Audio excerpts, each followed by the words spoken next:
रामरक्षा म्हणायचं काम तुमचं आहे, रामरक्षा करणं काम आमचं आहे. उद्धव ठाकरेंनी भाजपला हा टोला लगावलाय, तर महायुतीची उद्धव ठाकरेंवर टीका आहे. तर रामरक्षा पठणावरून उद्धव ठाकरेंनी सरकारवर निशाणा साधला. यावेळी सरकारकडूनही उद्धव ठाकरेंना प्रत्युत्तर देण्यात आलंय.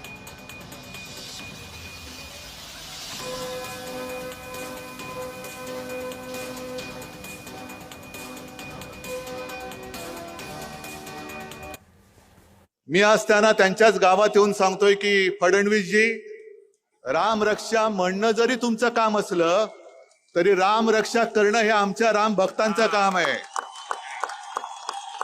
आम्ही राम रक्षक आहोत. मनामध्ये भाव नाही आणि राम रक्षा म्हणताय म्हणजे मनी नाही भाव आणि देवा मला पाव, हे आमचं हिंदुत्व नाहीये.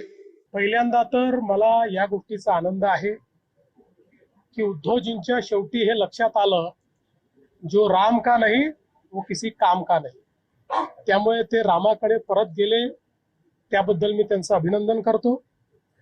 बाकी आता रामरक्षा म्हणणं चाललं असेल तर यावेळेस तरी थोडी बहुत का होईना रामरक्षा ती वाचतील आणि केवळ राजकीय कार्यक्रम करणार नाहीत, अशा पद्धतीची अपेक्षा मी या ठिकाणी ठेवतो. प्रभू रामचंद्र ही स्वतः सक्षम आहेत, पण तुम्ही तर तुमच्या पक्षाची तर रक्षा करा.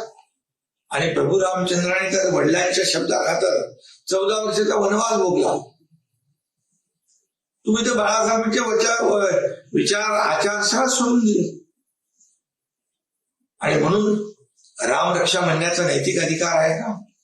गर्व से कहूं हिंदू म्हणण्याचा अधिकार आहे का? आणि म्हणून माझा त्यांना आता कळलेलं आहे की जो राम का नाही वो किसी काम का नाही आहे.